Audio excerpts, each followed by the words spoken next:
Bienvenidos nuevamente, querida comunidad del Geekófono, querida audiencia, nuevamente ñoñitos y ñoñitas del mundo. Acá estamos para traerles un nuevo episodio del Geekófono. Este es un capitulazo en el que vamos a hablar de uno de los temas que más queríamos traer al canal desde hace ratico. Sí. Y conmigo, como siempre, se encuentra la otra cabeza del cartel, Josué. ¿Cómo estás? ¿Cómo está, gente geek? ¿Cómo van? ¿Cómo me les ha acabado de ir? Y sí, literal, va a ser un capitulazo, no solamente en contenido, sino en tamaño, que creo que se nos va a ir un buen tiempo. Esperemos tratar de resumirlo un poco, porque luego yo me estoy pegando tiros cuando estoy editando esto. Así que... es un tema bastante largo, así que va a ser, yo creo que apenas un experimento de introducción, a ver qué tal... A ver si alcanzamos a cubrir suficiente material como para picarle la goma a los que estén interesados, o como para tener un espacio para compartir con la gente que ya conoce un poco del material. Sí, igual, podcast, el mismo Geekófono, lo creamos con la idea de compartir nuestros hobbies, nuestros gustos, y Warhammer es uno de ellos, ¿sí? No tanto en creernos unos lore master de esta historia, porque no lo somos. Y incluso les incentivamos a que después de que vean el podcast, si quedan con la piquiña de querer saber más de todo este tema, pues pueden ir a los referentes podcasteros o youtubers que les comentamos en el capítulo anterior, que serían, como siempre, ¿no? Leo, Paulo Asturdillo, Shirka, Macraje Project, las Stand Games y muchos más de KHM, que me estoy olvidando aquí, y muchos otros que ahorita no me recuerdo, pero están ahí y que tienen mejores bases, incluso mejor detallada la información que aquí les vamos a dar. Dude, do you not understand? Your mom and Shelly are gone. We can do whatever we want without any stupid rules. Whatever I want? Yeah, dude. That's what this is all about. Let's do some spring break shit. Can I see if any of the guys want to come over to do 40K all week? Hell yeah, let's do some 40K. What is that? You don't know Warhammer 40K? Oh yeah, Warhammer 40K, of course. I'm down, let's do it. Really? All week? Yeah, dude, you're old enough. Sweet, I'm gonna call Tolkien. Okay, that has a toughness of 7 and a -1 to your hit rolls. Okay, so that's 3, 4, 5 hits.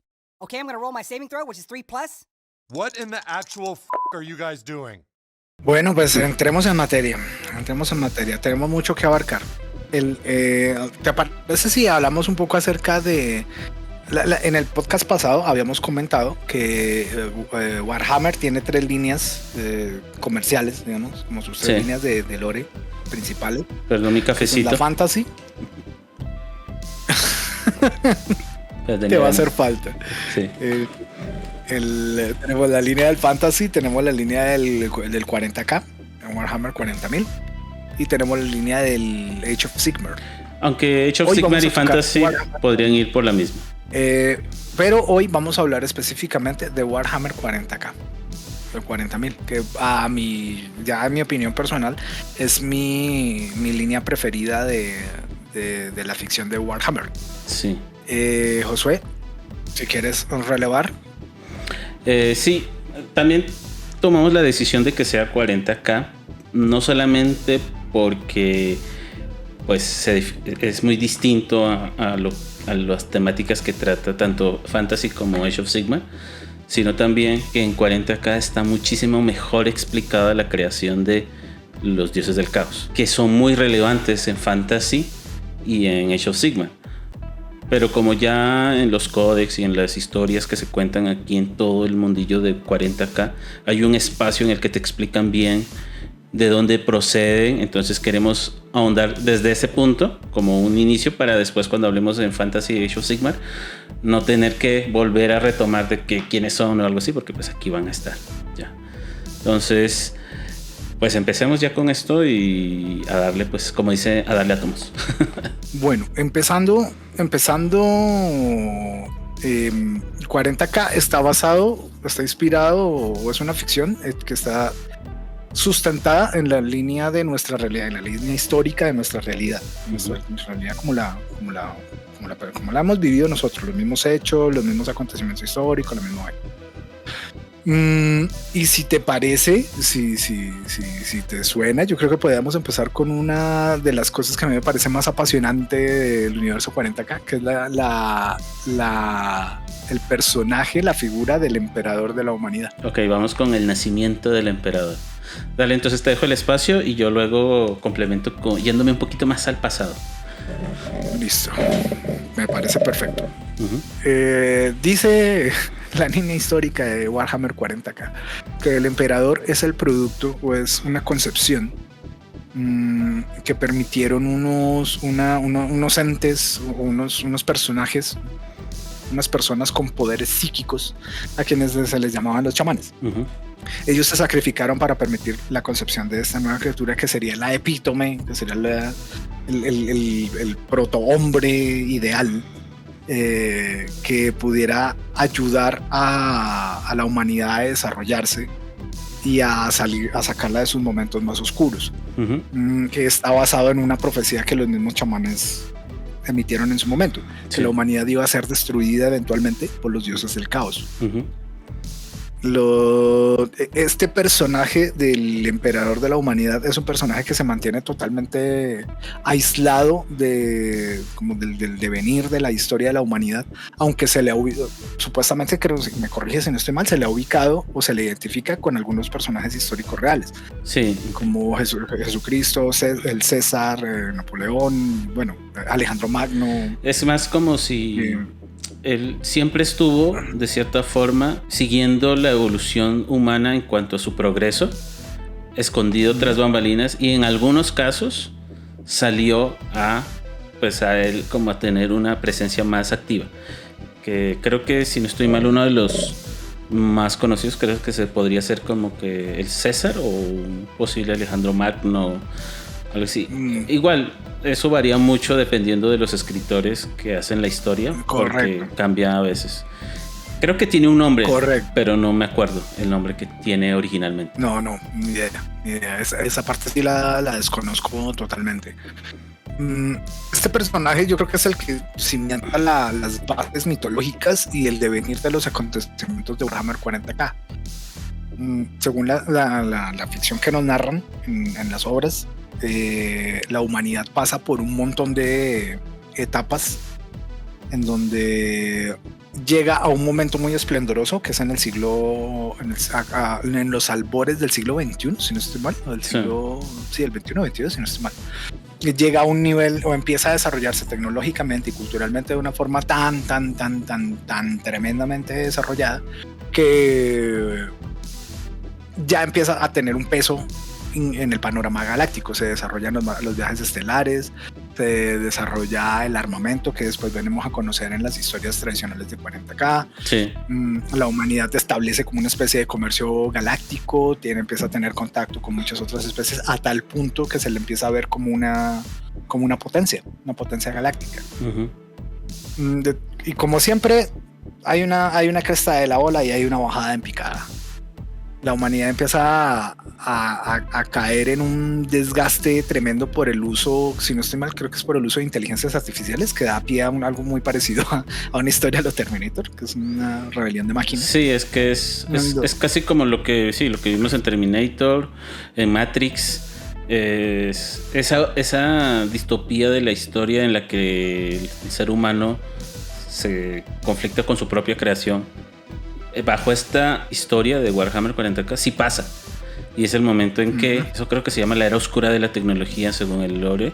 La era oscura de la tecnología es cuando se pierde muchos conocimientos y según ese momento nunca más se van a volver a recuperar. Correcto, la humanidad creo que llega a un punto que fue algo que a mí un concepto que me pareció muy bonito, porque pues en medio de todo, si miras el panorama actual, específicamente hay dos cosas que me llamaron poderosamente la atención. En la ficción de 40K mencionan que la humanidad llega a su cúspide cuando desarrolla una vaina que se llama las plantillas de construcción estándar, las PCE. Si uno lo pone en comparación, si uno hace la analogía con nuestra historia real, con lo que vivimos realmente nosotros, va como por donde estamos empezando a desarrollar ahorita nosotros todo el tema de inteligencia artificial. las inteligencias predictivas. Ujú. Y por el otro lado, los niveles de ingeniería a los que estamos empezando a llegar con la producción con el ensamblaje de maquinaria que nos permite hacer cosas como modelados de muñecas, las impresoras 3D, mejor dicho. En algún punto yo estoy seguro que vamos a encontrar la forma de acomodar ese tipo de mecanismos para que no solamente operen con polímeros, sino con cualquier otro tipo de material. Podría decirse que hay un ejemplo visual para la gente que de pronto dice, ¿de qué me está hablando este tipo? Si se han visto la última película de Avatar, del El Camino del Agua, creo que se llama, hay una parte... Ay, yo no la he visto. ¿No? Bueno, es el principio. pero... Hay una parte en el inicio de la película para que vayan y la vean y digan a ver qué es lo que está hablando. Que está en Fox, si no estoy mal. En Star Plus. Es que ellos cuentan cómo pueden lograr los humanos al llegar al planeta X de Pandora, si no estoy mal, ciudades tan rápido. Y es porque tienen unos robotcitos que empiezan a construir, ni bien llegan y no requieren que nadie les diga nada ni nada. Ellos simplemente construyen usando los recursos que esté ahí. Y este tipo de plantillas, correcto, o esta tecnología hacía eso y muchísimo más. La descripción incluso en los mismos historias en las que cuentan era casi mágico de cómo podía crear. Si el humano necesitaba oxígeno para este lado, lo creaba, y si necesitaba algo para que lo protegiera, lo creaba. O sea, no había límites para lo que estas máquinas podían hacer. Pues el único límite era la imaginación del autor, ¿no? La imaginación del creador. Sí, del creador, del que estuviera solicitando un producto o una invención en particular. Y gracias a eso la humanidad conquistó casi la galaxia. O se esparció por la galaxia.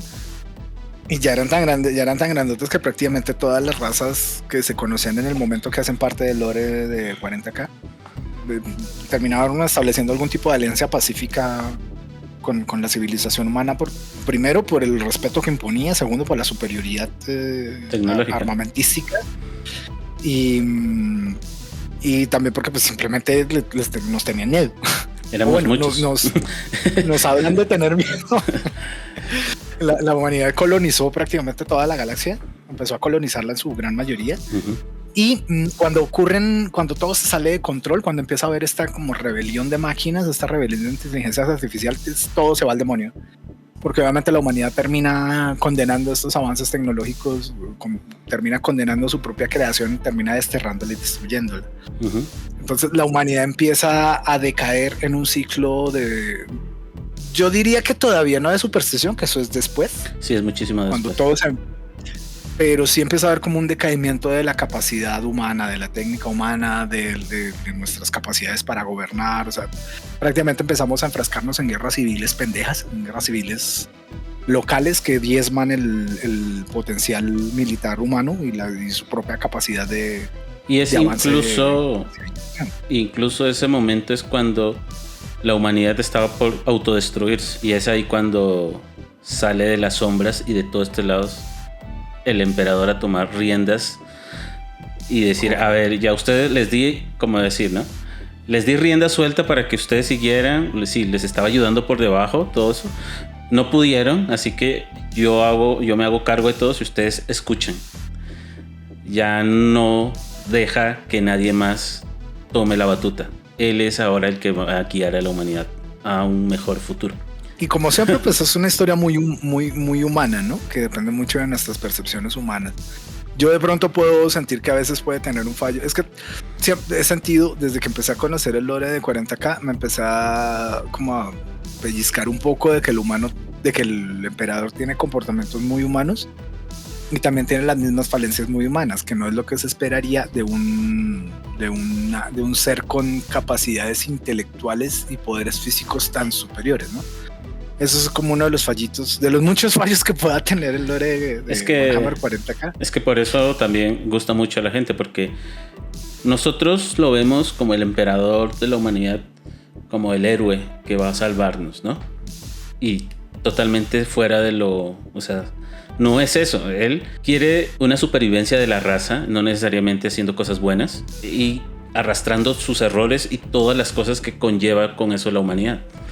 Entonces, para muchos alienígenas o muchas especies extraterrestres de ese universo, el emperador ni los humanos somos buenos. O sea, eso es algo que se toca ver. Y es algo, digamos, en el desarrollo, en la historia de desarrollo del emperador es clarísimo que tiene como una especie de mutación. Desde el comienzo claramente no se le expone como un personaje totalmente moralmente bueno según nuestros criterios éticos. Criterios éticos, sí. Pero sí tiene como esa batuta de que pues es el tipo que nos va a sacar de la inmunda. Y a medida que va pasando el tiempo, a medida que se va desenvolviendo todo el lore, a medida que van pasando los milenios, cada vez se empieza a transformar en una figura más y más funesta, cada vez un dictador tiránico. Es un tipo al que solo le importa la humanidad y si tiene que barrer civilizaciones y especies completas lo hace con tal de garantizarle tiempo de supervivencia y desarrollo a la humanidad. Es que incluso el mismo origen de Warhammer 40K nace como una sátira al fascismo. Era una forma de caricaturizar todo ese movimiento de lo que fueron los nazis y pues todo lo que pasó en Europa y todo eso, ¿no? Y esto es, o sea, el emperador es casi una imagen de lo malo que hubo en la humanidad, llevada a esas circunstancias en que, imagínate ser eso lo único que puede salvarte o lo único que está aguantando a todas las fuerzas que están alrededor de nosotros como humanos, ¿no? Pues de pronto pueden hacer igual que pasa con muchos dictadores y con muchos autócratas que hemos conocido en la historia y que todavía seguimos viendo empotrados en puestos de poder. Es una figura que de pronto va con buenas intenciones, que va con un proceder noble, y la situación, su propia megalomanía, lo empieza a transformar en otra cosa totalmente diferente. En un dictador de puño de hierro, en un monstruo deformado que hace hasta lo imposible. O sea, el fin justifica el medio, ¿no? En ese universo se toman a rajatabla esa frase. Y cada vez va peor, y cada vez la cosa se pone peores características. Y uno diría, pues el ser humano entonces es lo peor que hay en este lugar. Y no. Somos uno de las tantas cosas que están en la galaxia que genera terror aquí. O sea, y por ejemplo, ahorita yo tomo la batuta de la historia que contaste del emperador y me voy al pasado. En el universo de Warhammer 40K hay momentos que marcaron, digamos, la historia de todo lo que va a ser el lore de Warhammer, ¿no? Uno de los más importantes, que es casi a los principios de la creación o el nacimiento de la galaxia, de la Vía Láctea, y es uno de los eventos más grandes, que se llama la Guerra en el Cielo. Sí. Este evento trae en sí a uno de los personajes, por no decir los más poderosos en ese momento, que eran los ancestrales, que se podría decir que eran los seres vivos más inteligentes y más poderosos en ese momento, en los albores de la galaxia. Estos seres tenían tanto poder que podían modificar seres vivos, o sea, tenían ese lujo de iban a un planeta, veían que el planeta estaba bonito, habían seres vivos y decían, bueno, movamos este planeta un poquito más para que las condiciones de vida funcionen y que evolucionen. Les gustaba hacer eso. Y daban empujoncitos evolutivos a las razas de forma independiente. Pero eso también es intrusivo, porque no los dejaban evolucionar naturalmente. Ellos imponían sus deseos para que la vida evolucionara según sus criterios. Y ya, desde eso Fíjate que es una analogía muy bonita. Bueno, bonita, ¿no? Pero como ella es bonita, es una analogía muy diciente de cómo nos comportamos nosotros también como humanos. Sí, y es que muchas de las variedades biológicas que tenemos a disposición para nuestro uso cotidiano, específicamente el ganado, los animales domésticos y muchos productos de consumo alimenticio, son modificaciones o son cultivos o son crianzas, son líneas de crianza que nosotros hemos intervenido. Exacto. Para ponerlas a nuestro servicio. Por eso es que es como todo Warhammer en sí es una crítica a nuestra sociedad en muchos aspectos, que de pronto muchas razas toman el papel de ciertas cosas en lo cotidiano de nosotros. Bueno, pasa estas criaturas, ¿no? Y ya cuando ves que ese es el comienzo de este universo, dices, bueno, ya hay gente, desde el principio hay alguien imponiendo su voluntad. Sí. No eran los únicos que existían, también empiezan a nacer otra raza muy importante para todo el universo de Warhammer K, que son los Necrontyr, que son una raza que tienen la mala suerte de nacer cerca a un sol que genera tanta radiación que su cuerpo se vuelve enfermizo, tienen problemas de salud, así que no tienen una longevidad, una esperanza de vida muy alta, ¿no? Pero tratando de buscar esa solución a cómo vivir mejor, al llegar a algo más allá, sus avances tecnológicos superan lo indescriptible para lo que nosotros podríamos decir en este momento. Llegan a tales puntos de que empiezan ellos, ya que vieron que su planeta natal los perjudicaba en su aspecto físico, empiezan a expandirse, a salir. Creo que después de los ancestrales, una de las razas que empiezan a colonizar la galaxia. Ellos ahí llevan eso se les dicen las criptas criogénicas, algo así, en la que ellos duermen y se van a otros planetas después a conquistarlos o a colonizarlos. Pero siempre con ese temor de aferrarse a la vida, ¿no? De que no me quiero morir, pero pues no tenemos cómo. O sea, nuestra tecnología no nos ha dado más. ¿Y qué pasa con eso? Que empieza a haber un caos político, empiezan a haber guerras entre ellos mismos. O sea, el caos. Cuando hay caos y encima tecnología. Cualquier parecido a la realidad. Cualquier parecido con nuestra realidad es pura coincidencia. Tratar de escapar de sus cosas, o sea, de las cosas que no quieren, pues. En eso esta raza se encuentra con los ancestrales, logran encontrarlos y se dan cuenta que son seres tan poderosos que buscan el consejo o la ayuda de ellos, diciéndoles que pues por favor les ofrezcan o les den la ayuda para la inmortalidad, para que puedan salvarse de lo que... Ni siquiera les piden una ayudita para alargar su vida, para quitarse la enfermedad. No, háganlos inmortales. Una vez ser inmortales. O sea, y obviamente los ancestrales, pues, como todos se creen, son tan poderosos, dicen, pues, esto que me pides a mí. O sea, no. O sea, vete a buscar la vida y tú verás. Es casi como... Va a ser fea la analogía, pero es casi como cuando uno está pasando por la calle y llega un indigente pidiéndote cosas y uno, por favor. Estaba pensando exactamente en lo mismo. Hágase a un ladito, por favor. No me toque. No me toque.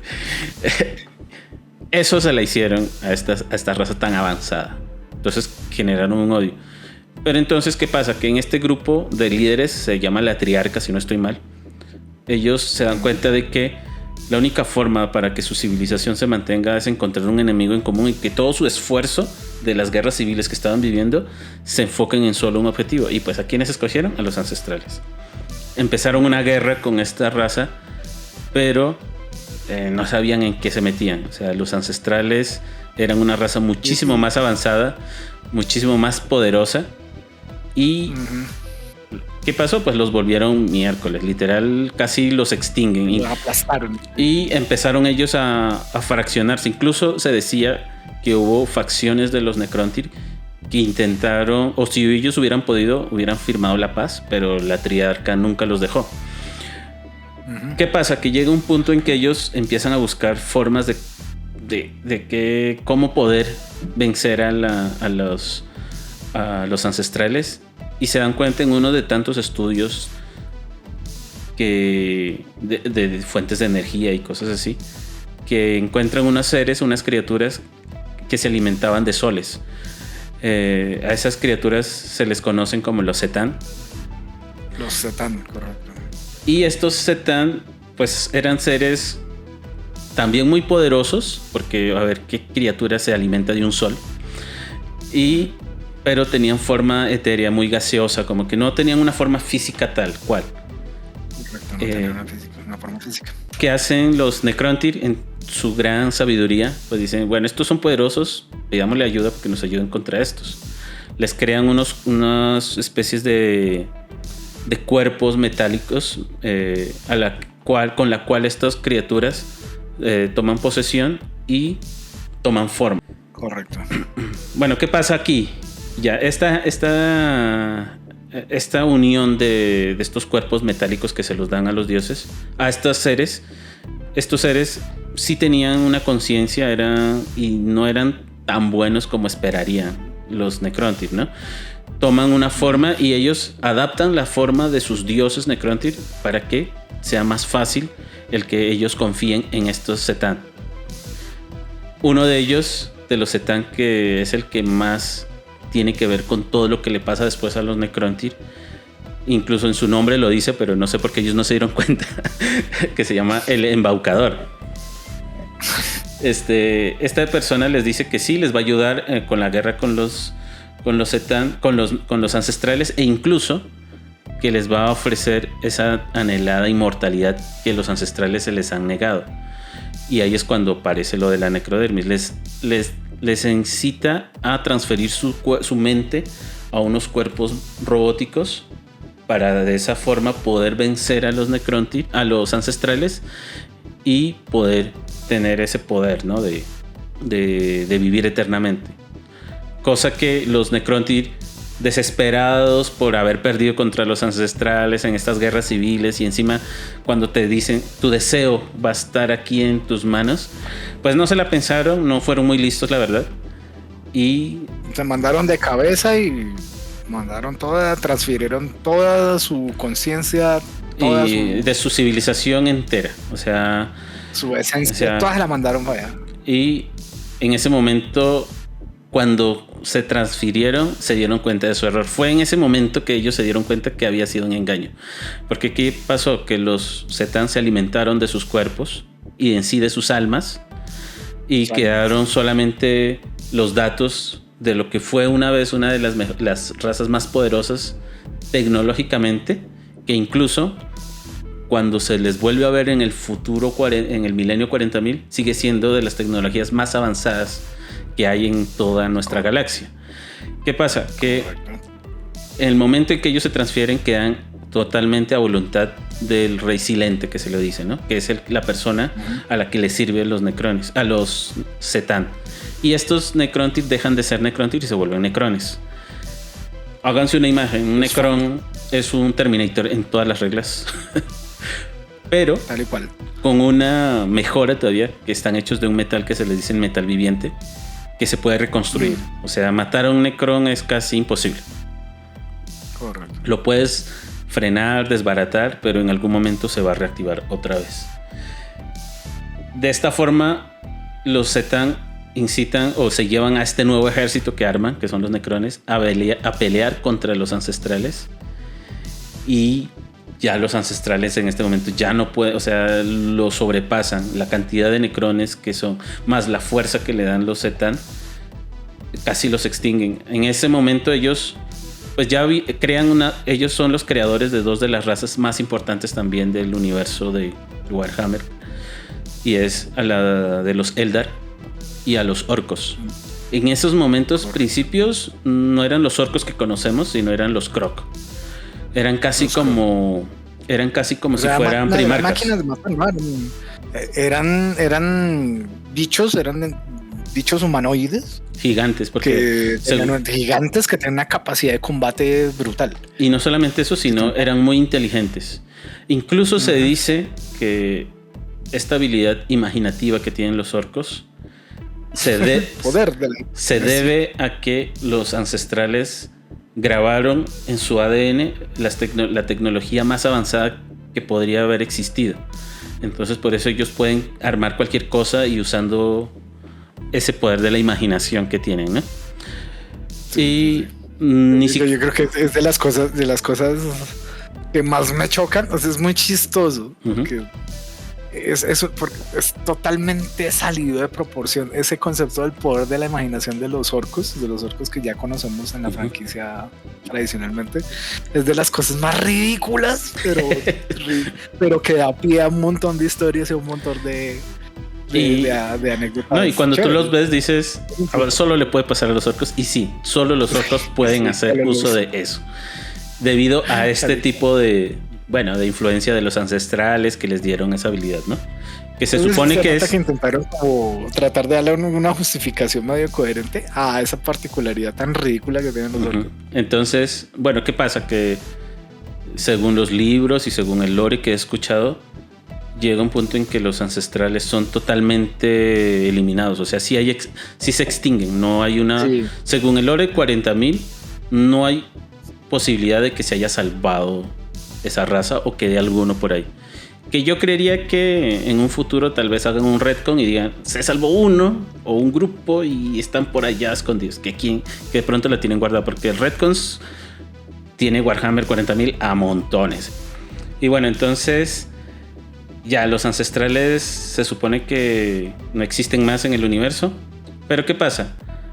Que quedan sus dos creaciones, como son los orcos o los crocs en ese momento, y los eldar, que se hicieron muy poderosos, ¿no? Ya vimos que la guerra en el cielo pues llevó a cabo que dos de las especies más poderosas de toda la galaxia, que los necrones habían conquistado casi toda la galaxia, pues estaban diezmados por esa pelea tan bestia. Entonces se dieron cuenta que no iban a poder vencer a los eldar, y encima el rey silente, como se les llama al líder de todos los necrones, seguían detrás de los C'tan, o sea, a manos de los C'tan. Pero llega un punto en que él, durante toda esta guerra contra los ancestrales, fue ideando una forma de liberarse de estos C'tan.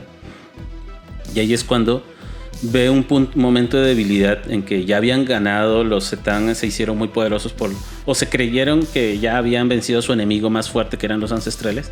Es en ese momento que este rey silente ataca y logra de cierta forma liberarse del control de estos y atacarlos y matarlos. No matarlos per se, porque no se les puede matar, pero sí los fracciona. No, terminas como sometiéndolos y aprovechan ellos para utilizarlos casi como pilas, ¿no? Como baterías. Sí, pero lo que tienen que hacer es de cierta forma desfragmentarlos, porque son muy poderosos en su forma completa. Entonces cada fragmento de ellos es como decir una parte de este ser, y estos seres pueden tener formas corpóreas normales aparte, y estos seres son atrapados en unas crioestasis, creo que se les dice, no me acuerdo bien, y son usados ya después como energía. Entonces de esa forma, como factor de elementos. De esa forma el rey silente logra liberarse y vengarse de lo que le hicieron los C'tan a toda su raza. Pero ya es muy tarde, no pueden volver a su cuerpo anterior porque los C'tan los consumieron a todos. Entonces, sí, de hecho tengo entendido que el mismo rey silente como que diseñó su plan de mandar a dormir a todo el mundo. Sí, y es que lo que pasa es que ellos se dan cuenta que no tienen la fuerza ya para vencer a los Eldar. Los Eldar se han vuelto más fuertes, saben que todos están dispersos, así que él da una orden, porque en ese momento él es el que, como son todos robots, él puede mandar la orden a todos de que duerman, para que en ese momento, como él sabe, ¿no?, que el tiempo hace que los imperios caigan, y tal vez en ese momento estos imperios ya hayan caído y ellos puedan recuperarse de todo lo que ha pasado.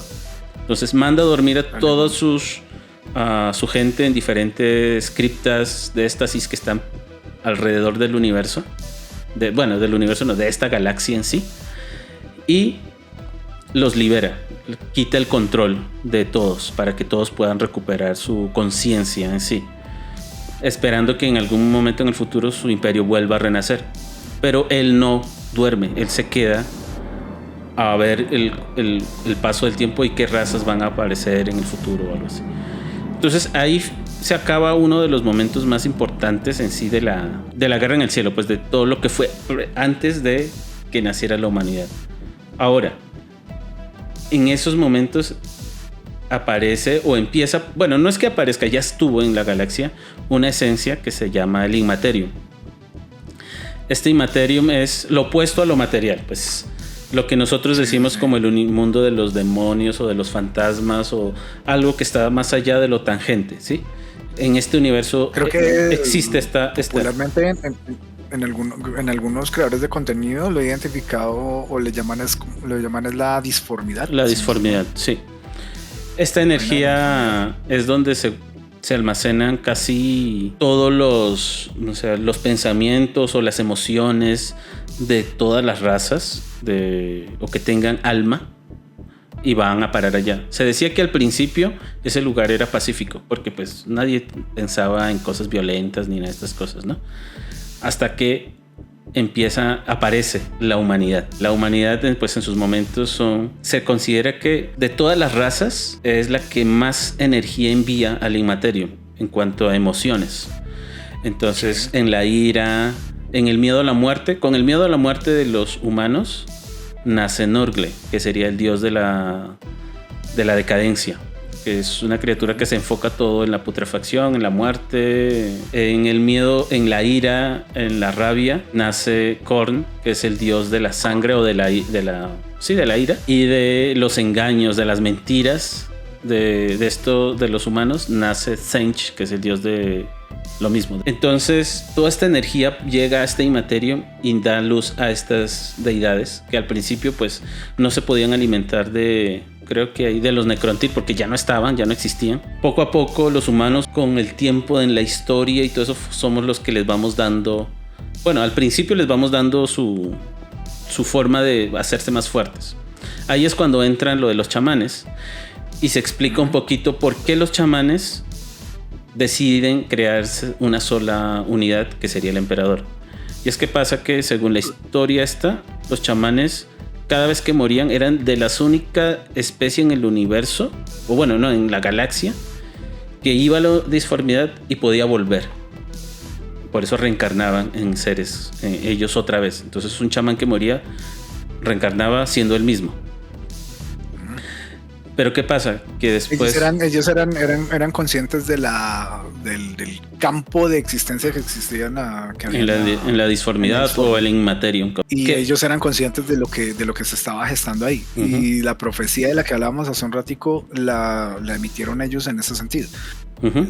La aparición del emperador de la humanidad era precisamente para tratar de traer a alguien, a un ente que fuera lo suficientemente poderoso para poder combatirles cuando llegara el momento. Ajá. Para evitar que la humanidad cayera por culpa de los poderes del caos, de la dimensión del caos. Porque llegó un punto en que pasaba que pues cada vez que nacía un chamán, chamán moría, su esencia se iba al Inmaterium, volvía. Pero llegó un punto en que algunas esencias no volvían, porque se los devoraban estos dioses. Ahí fue cuando ellos dijeron, hay algo allá que está consumiendo esta energía y en el futuro puede ser muchísimo más poderosa. Entonces lo que hacen ellos es, se reúnen todos los chamanes de la tierra, o sea, no es como decir solo un grupo, no, todos los que quedaban, y se suicidan, se matan todos ellos para que esa energía renazca en un solo ser. Todos mueren a la vez para que todo esto se une, y ese ser es el emperador de la humanidad, Henry Cavill.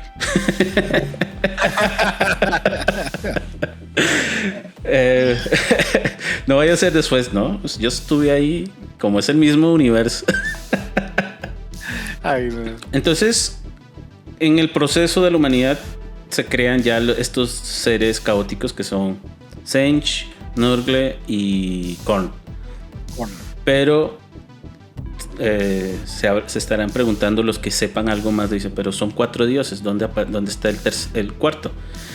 Y otro pedazo de historia relacionado con los Eldar. Uh-huh. ¿Tú te conoces bien esa historia? Los Eldar fueron concebidos también como un arma para combatir a los Setán, y les fueron otorgadas capacidades de hipersensibilidad. Son criaturas que desarrollaron, o bueno, se les pudo proveer, o los ancestrales les pudieron proveer de una capacidad de sensibilidad grandísima, donde todos sus sentidos están afinados hasta niveles ya que se salen de cualquier tipo de escala. Entonces también son seres con cierta capacidad de poderes físicos, sino es que también de lleno. Y estos bichitos, cuando termina todo este problema de la guerra en el cielo, se quedan a vivir sueltos por toda la galaxia. Sí, no tienen enemigos. No tienen enemigos, florecen como sociedad, como cualquier otra civilización en su apogeo. Llegan a la sus cúspide. momentos de apogeo. Llegan a la cúspide de su capacidad tecnológica, de conquista, de presencia en toda la galaxia. Y les pasa lo que nos pasa a nosotros los humanos. Lo que nos está pasando Se ahorita. aburren. Lo que nos pasa ahorita. Se aburren mucho. Entonces empiezan a probar un montón o empiezan a experimentar un montón de prueba y error, de cosas que les hagan sentir de nuevo, aprovechando su altísima capacidad de poder sentir, de poder tener los sentidos súper desarrollados. Y cada vez que va pasando, a medida que va pasando el tiempo, se van volviendo, cada vez empiezan a experimentar cosas más extremas. Empiezan a volverse más libertinos, empiezan a convertirse en un montón de hedonistas, a tal punto que empiezan a experimentar placer solamente cuando cuando le hacen daño físico, cuando le hacen daño a cualquier otro ser vivo. Incluso se lo hacían al principio, se lo hacían a ellos mismos, pero cuando ya eso no los satisfacía, empiezan a, como dicen, ¿no?, a irse más allá. A de cuenta ustedes, si se han visto Hellraiser, se vuelven a ese nivel de sádicos, de querer.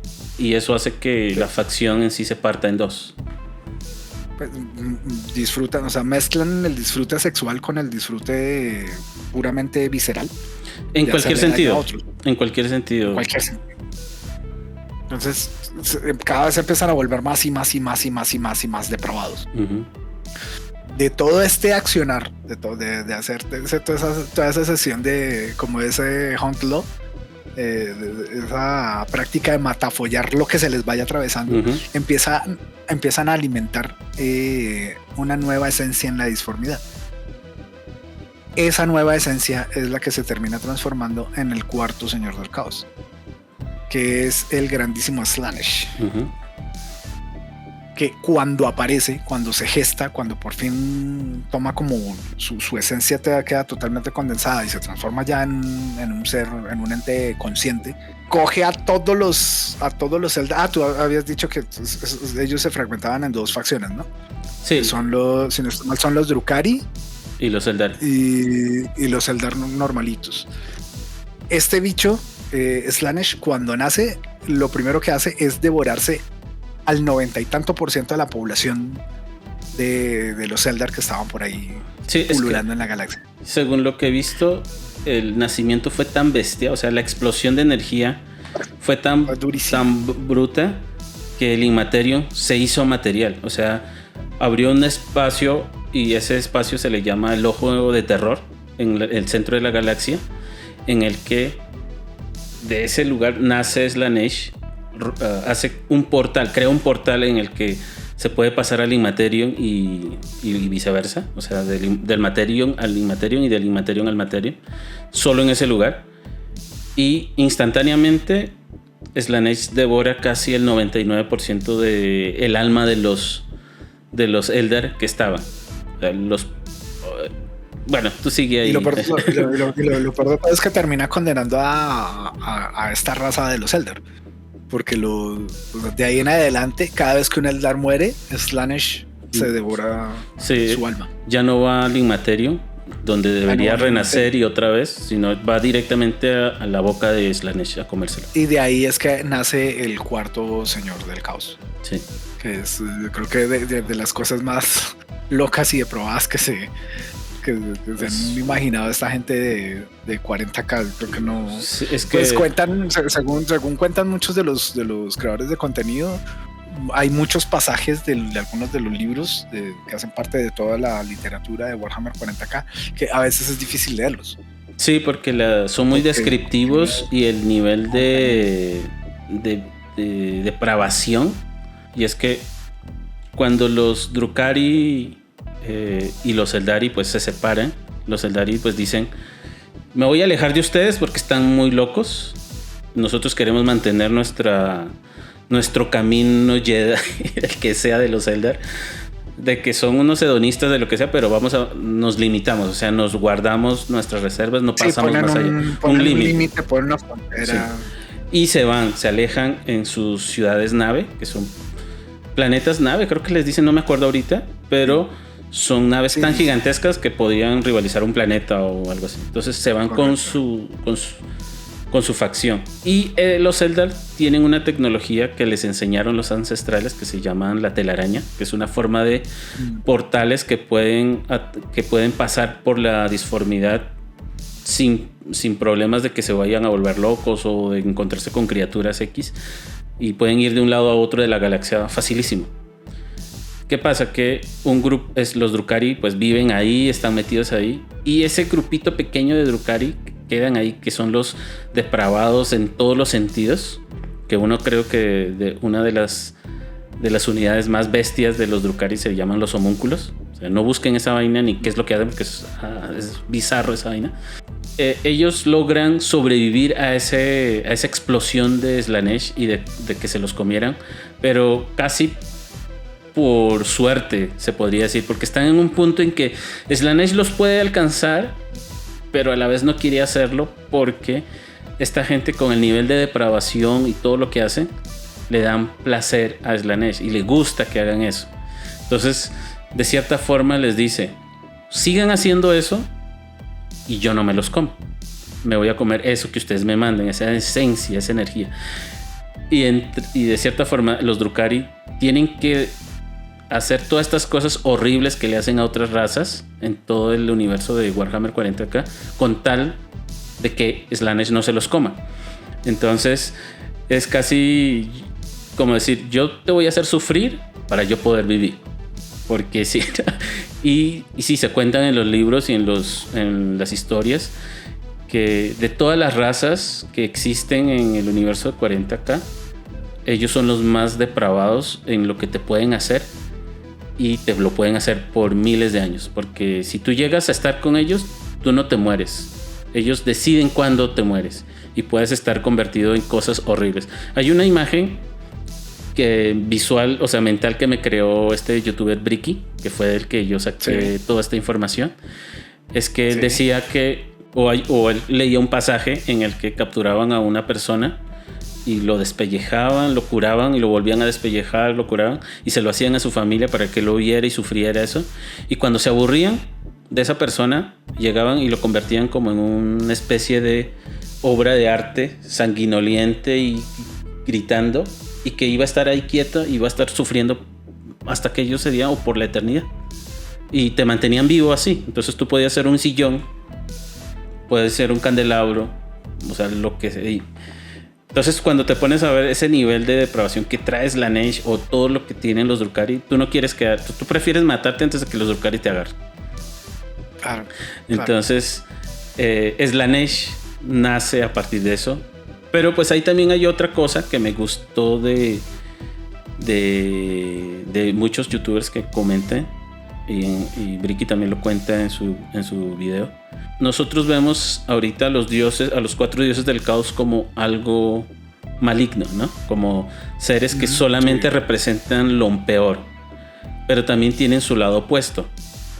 O sea, digamos que el lado opuesto de Khorne sería: si Khorne es violencia, muerte, sangre por combate, algo así, también es el honor en combate. O sea, Khorne nunca te va a traicionar. Él siempre, si te va a atacar, va a ser frente a frente, un combate a manos con espadas o a rifles, pero va a ser el combate más justo posible.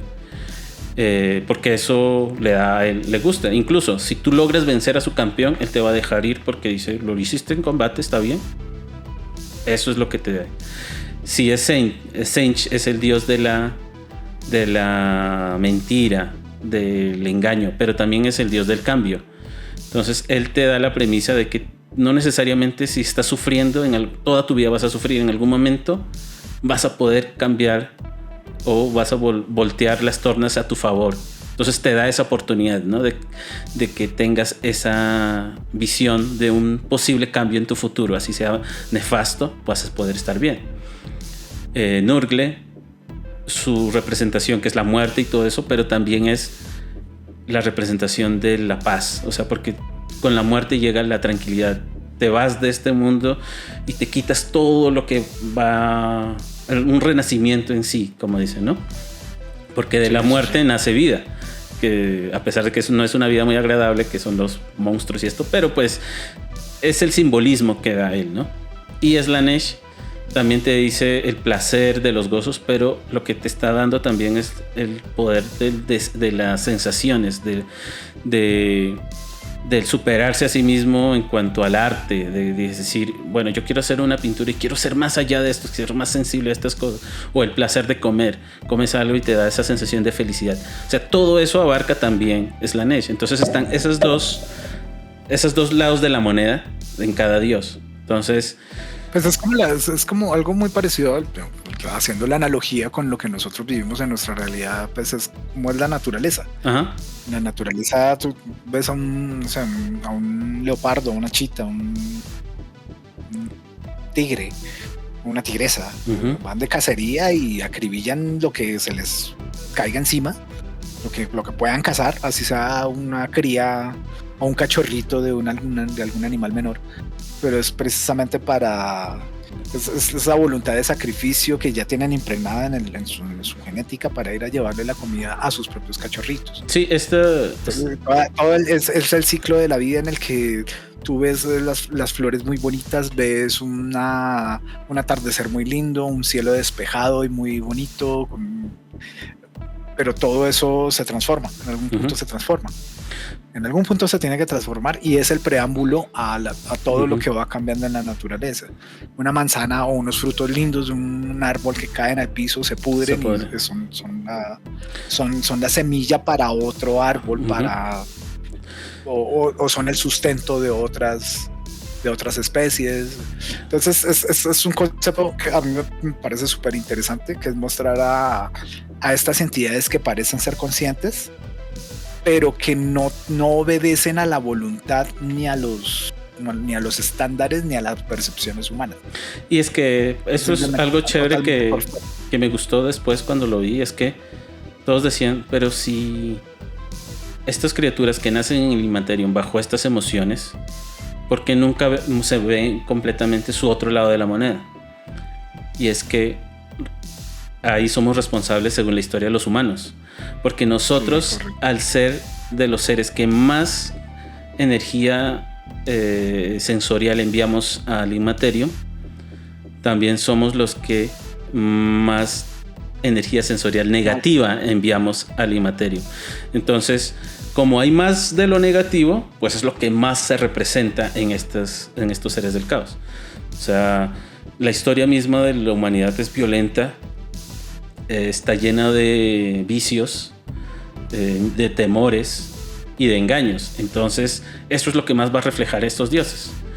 Si llegara un punto en que fuéramos una raza más equilibrada, pues tal vez estos dioses se equilibraran también y nos mostrarían algo más del otro lado de la moneda. Pero como el mismo universo de Warhammer 40.000 nos dice que el mundo se va a poner peor a futuro en ese universo. Entonces, ¿qué hace? Que los dioses cada vez toman más fuerza ese lado negativo de lo que va a llegar. Por ejemplo, ahorita es un ciclo odioso y totalmente dañino de retroalimentación. Sí, y en el momento creo que más se ve todo lo negativo que pasa con la humanidad. Bueno, te dejo a ti para que tú lo cuentes, de pronto tú lo sabes mejor porque pues te gusta más esta 40K. Es cuando llega este momento de la humanidad que se llama la herejía de Horus. Correcto, la herejía. Todo arranca desde el plan que tiene el emperador de la humanidad para tratar de unificar a la civilización nuevamente, a tratar de devolverle esa vieja gloria. El emperador tiene una vaina muy particular y es que él promulga una creencia muy arraigada en la ciencia, en todo aquello que está sustentado por la prueba, por la evidencia, por lo físico, por aquello que uno puede manipular, por aquello que tú puedes tocar, medir y observar. Esa es su premisa y sobre eso es sobre el cimiento sobre el que él empieza a reconstruir y a unificar nuevamente a toda la humanidad, y él lo hace a través de un plan que viene o terminó diseñando y ejecutando cuando lo vio conveniente. Él se dio cuenta que él solo no podía hacerlo, O sea, era una labor titánica, era una labor gigantesca, y pese a todas sus capacidades y a todos sus poderes intelectuales y físicos, era una tarea que no iba a poder completar él solo. Sí, tenía que delegar. Entonces, tenía que delegar. ¿Y cómo termina delegando? Pues generando a una raza de superhombres. Que al comienzo no me acuerdo cómo es que tenían el nombre que tenían los originales. Los primeros eran los Guerreros Trueno. Los truenos, sí. Sí. Él desarrolla una nueva, aplica ingeniería genética para desarrollar una nueva raza de seres humanos con capacidades sobrenaturales prácticamente. Es que si no y estoy con mal, ellos es que... si no estoy mal, los Guerreros Trueno los usa para unificar Terra, que sería la Tierra. Correcto. Para reconquistar y para unificar la Tierra, correcto. Y pasa que estas criaturas, estos hombres perfectos, tienen defectos genéticos. Con el paso del tiempo se empiezan a degenerar. No eran tan perfectos.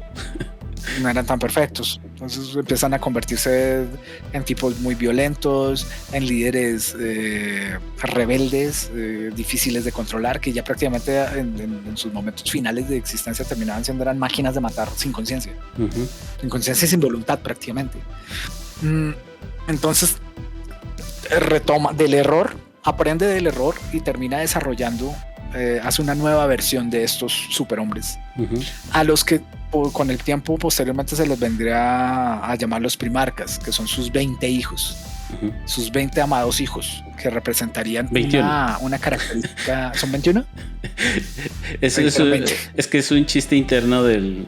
Es que, bueno, cuando llegues a dar cada nombre, o bueno, los diferentes, ahí voy a meter el punto. Los conozco a muy poquitos, o sea, que los tenga de memoria muy poquitos. Él por fin tiene a sus hijos,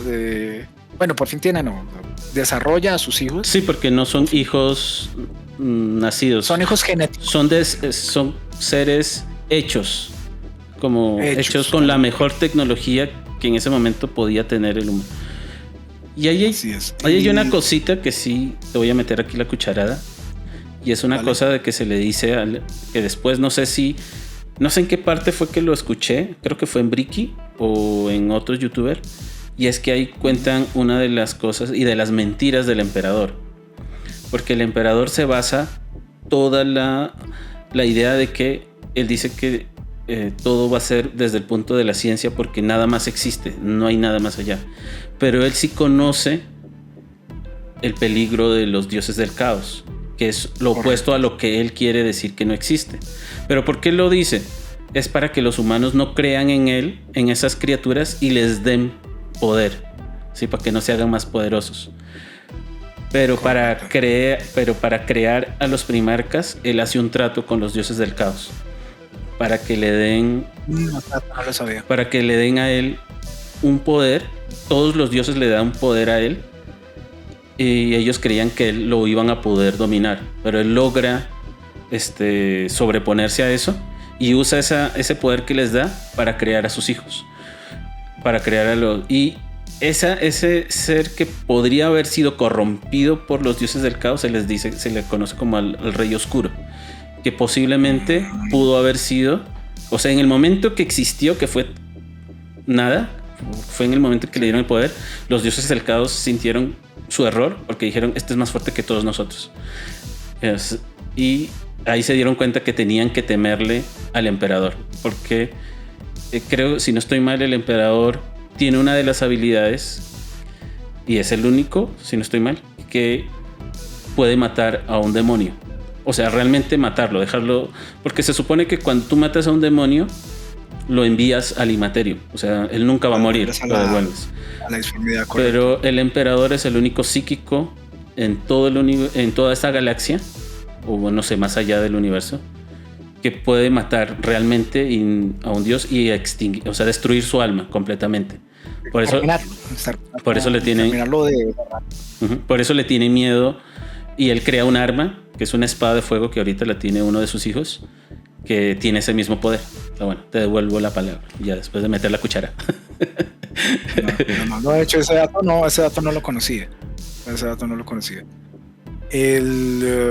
el resultado a cuentas prácticas son 20 superhombres que terminan cada uno representando una característica o una forma de guerra diferente.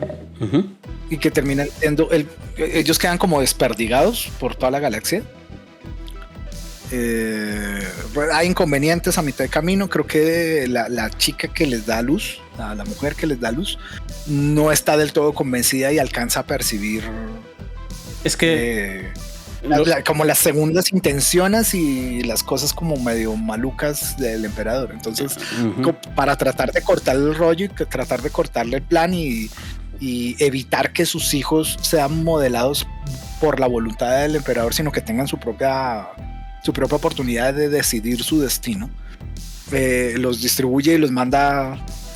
Todos los chinos terminan siendo repartidos por toda la galaxia. sí, es que lo que pasa ahí es que en el universo de Warhammer 40K hay unos seres que se les conoce como, bueno, seres humanos en sí, que se les conoce como los perpetuos.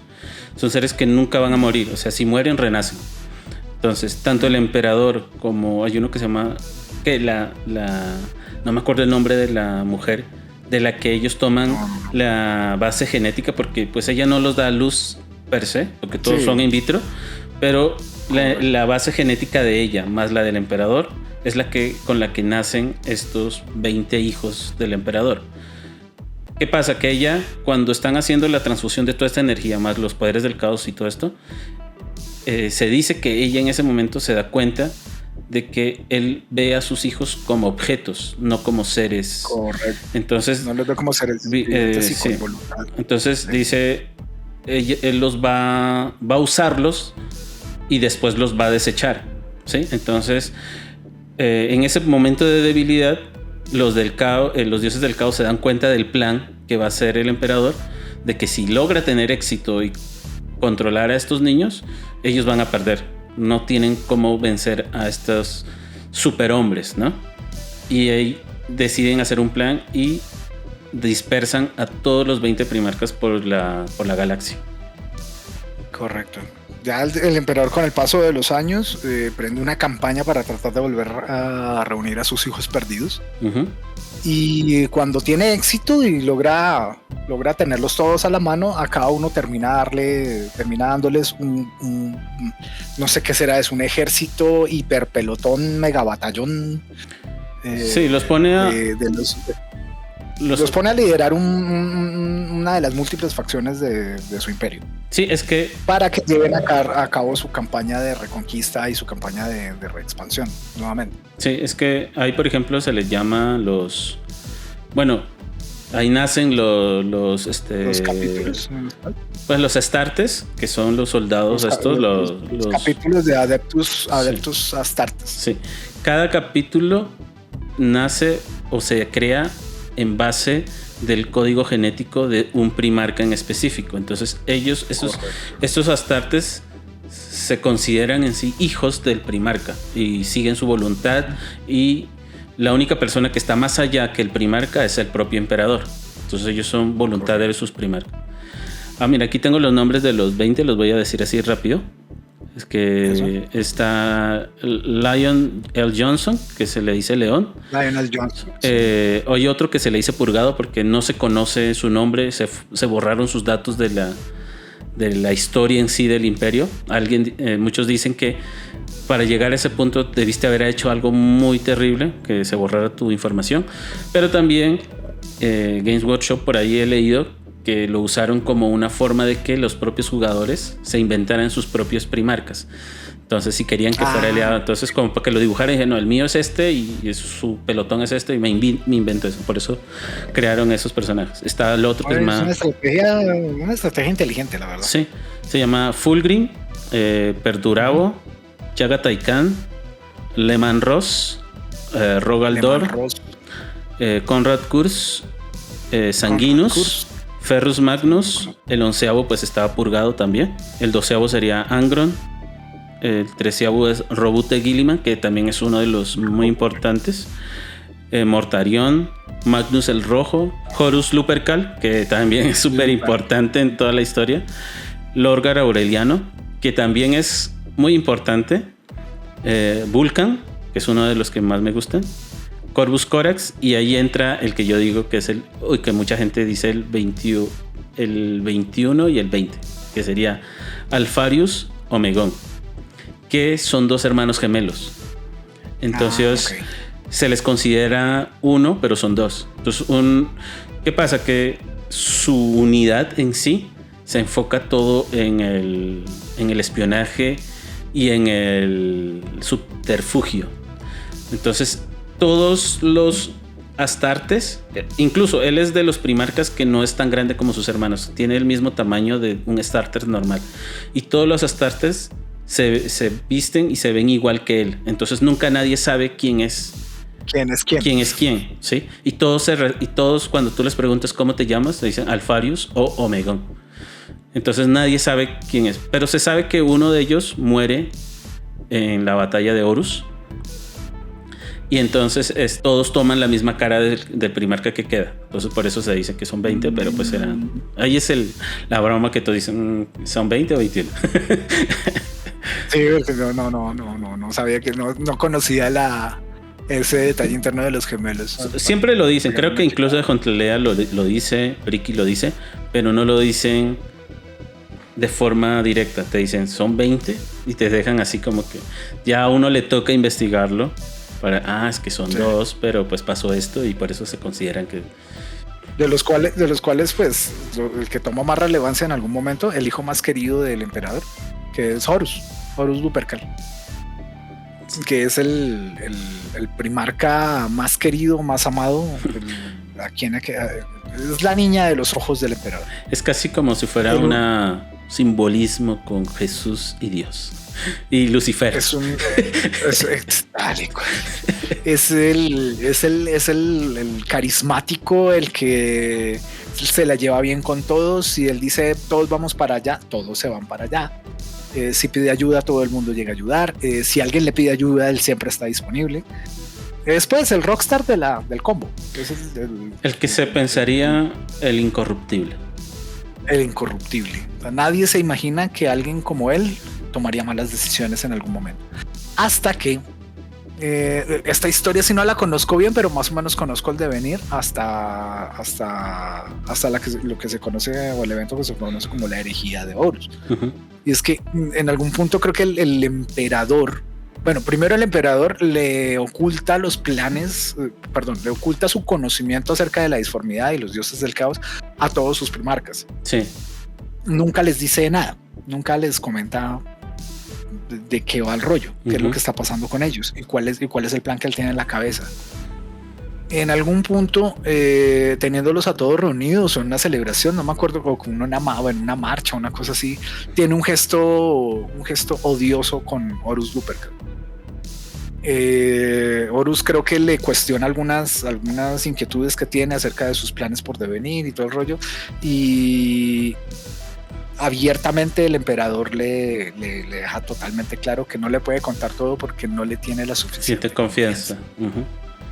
Entonces eso lo afecta moralmente, lo deja pensando, lo decepciona un poco. En palabras colombianas lo pone rabón. Sí. Lo pone en un sonio, en una tónica de desconfianza horrible. Horus se siente mancillado en el amor que le tiene al emperador. Uh-huh. Y por devenires del destino, en alguna de las batallas importantes de conquista y estabilización del imperio de la humanidad, Horus termina siendo muy gravemente herido, a tal punto que queda al borde de la muerte. Y uno de sus hermanos, uno de los primarcas, que es como el Lorgar Aureliano, que es la pata torcida de todo el combo. Él es el más supersticioso, es el menos carismático, el más lamebotas, el tontarrón. Es que él fue el causante de la caída de Horus.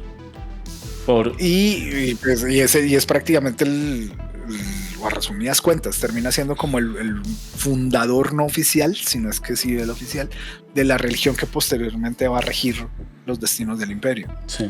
Porque es un tipo muy supersticioso. Él ve al emperador como un dios, lo venera, lo adora con todo su corazón, y pese a que el emperador es anti todo eso.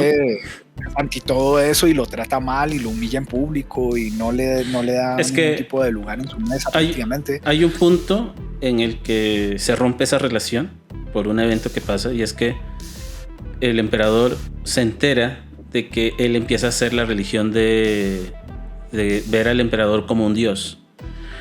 Se enoja. Decreta, ¿cómo es que se llamaba? La verdad imperial o la verdad del imperio, una cosa así, ¿no? Empieza como a generar él crea como una doctrina. Sí. Una doctrina, y empieza a crear a escribir unos documentos sagrados que empiezan a volverse como la doctrina del... Sí, y todo su planeta, el planeta que él maneja y todo eso se enfoca en esa religión. Cosa que le llega a voces al emperador y se enoja tanto que envía a los ultramarines a que arrasen y destruyan todo su planeta. Eso hace que Aureliano se sienta decepcionado del emperador, porque él dice, si él no es un dios, yo voy a encontrar a los verdaderos dioses. Y ahí es cuando escucha las voces de los dioses del caos y se entrega completamente a ellos. Así es, él termina sucumbiendo prácticamente a las veleidades que le ofrecen los dioses del caos, pero se vuelve su sirviente. Y ahí empieza el complot para cómo corromper a los demás. El punto de quiebre es cuando Horus Lupercal termina en riesgo de muerte. Queda aplastado físicamente, a punto de morir. Y es cafrecito, Lorgar, el que se encarga de, a través de un ritual invocando los poderes del caos, le salva la vida. Y le hace soñar, le hace ver un sueño. Le hace soñar. Termina sembrándole la semilla de adoración y entrega a los dioses del caos. Claramente Horus Lupercal se pasa de bando, se cambia de bando al conocer todo lo que el emperador le había ocultado. Claro. El emperador le había ocultado todo lo que conocía acerca del caos, cuál era su plan, el problema que representaban estos dioses del caos y todo ese problema. Este man se enceguece tanto de ira que se declara prácticamente en rebelión. Se declara totalmente en rebelión. En todas las palabras, un hereje. Es un hereje. De ahí viene el gran evento, que yo creo que es de los más importantes de la historia de la humanidad. Es que es el inicio de lo que sería Warhammer como lo conocemos. Como lo conocemos. Y este tipo se rebela y emprende una cruzada espantosa contra sus hermanos y contra el emperador. Se va de cabeza y empieza a cometer una cantidad de atrocidades tremendas en pos de reconquistar el imperio de la humanidad, pero con la bandera de los dioses del caos. Sí. Esa es la que se conoce como la herejía de Horus. Sí, y es el evento más bombástico, más épico en cuanto a crueldad y combate que ha tenido la humanidad en casi toda la historia de Warhammer. Que si no estoy mal, hay una cinemática que hicieron oficialmente de la herejía de Horus, porque creo que iban a relanzar la historia, porque es uno de los eventos que más libros hace que venda Warhammer Games Workshop. Si ahondamos más en todo eso, nos vamos aquí hasta las 12 de la noche. Pero así dándoles... No, y de hecho, yo creo que nos toca partir el capítulo. Sí, porque es que es mucho. Nos falta tanto que hablar. O sea, no estamos ni siquiera tocando la corrupción de varios primarcas que se pasan al caos. No estamos hablando de lo que pasa después que con el emperador mismo, porque el emperador estaba haciendo algo para que la humanidad se liberara de las ataduras por fin del Immaterium, pero por todo esto que pasa con Horus Lupercal se va todo al diablo y la humanidad se va a ese mundo grimdark. Sí, es que es un concepto que hace más referencias como a la se puede decir que es como un subgénero de la literatura fantástica oscura, donde no se espera que haya una resolución satisfactoria, feliz o exitosa. Sí, o sea, simplemente hay un conflicto, hay un revuelo, pero las cosas al final probablemente no van a estar mejor. No. De hecho, desde el universo de Warhammer casi siempre todo queda peor. Sí, y lo que se conocía después de lo de la herejía de Horus, pues ya casi el 100% de toda la energía militar o de ciencias que se podría desarrollar se para y todo se enfoca en la guerra que viene para el avance de la humanidad. Se dejan de construir cosas avanzadas, todo lo que se tiene son armaduras de épocas pasadas que si se llegan a perder nunca más se van a poder recuperar.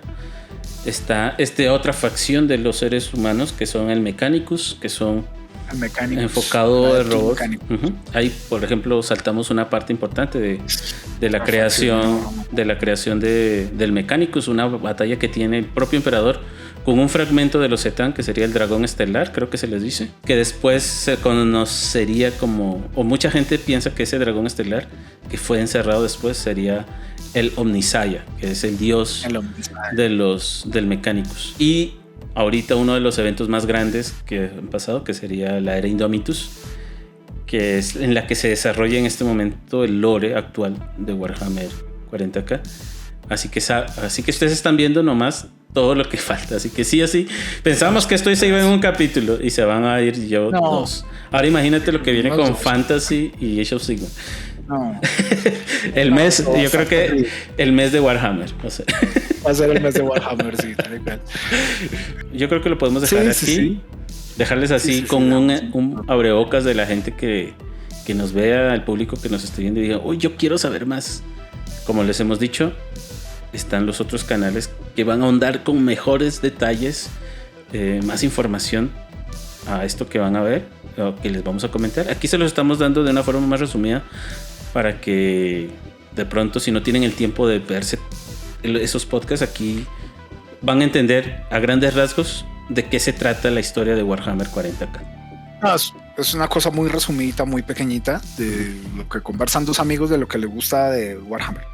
Y en los próximos episodios, si no ahondamos, al menos daremos brochazos del resto de los componentes de historia, tanto de 40K como de las otras dos líneas editoriales que tiene este lore enorme de esta franquicia gigantesca de Warhammer. E incluso en algún punto tal vez podamos aventurarnos a dar algunas recomendaciones de productos específicamente, o bueno, específicamente no, de productos, más de ellos videojuegos, para que se peguen una checadita, una miradita, de pronto si podemos dar alguna recomendación de productos audiovisuales o libros. Eso, y sí, iremos dando con el paso del... De pronto en nuestro público hay personas que ya lo de los juegos están para un lado y más los libros, y créanme que el universo de Warhammer tiene libros a montón.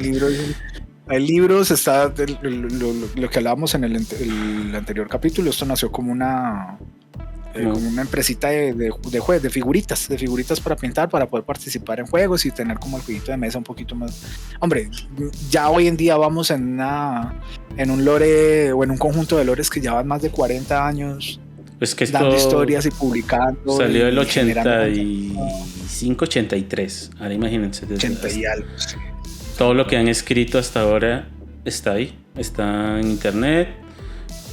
Está ahorita con los podcasts, toda esta información. Y nosotros solamente estamos aquí para incentivarles que conozcan de pronto este mundo, este universo fantástico de Warhammer 40K. Y pues sepan que hay otros estilos de literatura o videojuegos o de formas de ver el universo. Yo siempre digo lo mismo. Hay vida más allá de Disney, Marvel y Fox y todo esto. Hay mucho más de dónde agarrarse, y a mí esta franquicia me ha gustado harto, específicamente 40K, es la que mismo me ha gustado. Porque realmente es bien interesante, bien apasionante, y en algunos casos es bastante pintoresca, chirrete y chistosa, y a veces ridícula. También en la gran mayoría del contenido uno encuentra tanto crítica o como historias que lo hacen uno reflexionar o que lo hacen uno emocionarse. Sí, entonces, porque está el contenido servido en la mesa. Sí, entonces pues yo creo que con eso pues ya quedamos comprometidos para el próximo capítulo a seguir hablando de Warhammer, sobre todas esas partes que nos faltaron. Ahondaremos un poquito.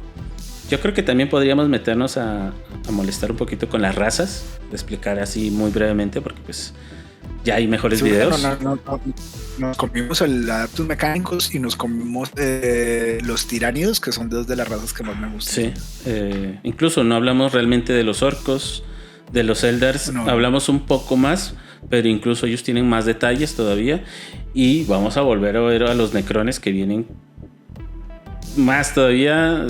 Imagínense, te despiertas de muchos años y alguien te está tocando en la puerta como un evangelista a las 6 de la mañana diciendo, a ver, pues sales enojado. Vale. Y así van a levantarse los Necrones, muy enojados con los que estamos destruyendo el universo, bueno, la galaxia. Entonces, chicos, alegra mucho tenerlos aquí con ustedes. Espero les esté gustando esto o les haya gustado este capítulo. Nos estamos viendo entonces para los próximos capítulos. Pásenla muy bueno, cuídense mucho y nos estamos viendo, gente. Mis queridos y estimadísimos ñoñitos y ñoñitas del mundo, nos vemos en el próximo capítulo. Igualmente, como lo comentó Josué, espero que les haya gustado. Esperamos de corazón que les parezca chévere y entretenido, y como siempre van escuchando el podcast mientras hacen sus quehaceres diarios, en el trabajo, en sus actividades cotidianas. Y pues nada, nos vemos en el próximo episodio. Ya lo saben muy bien. El emperador dice: manténganse. El emperador ordena que se mantengan. Así que pues nada, hasta la próxima. Cuídense todos, chao.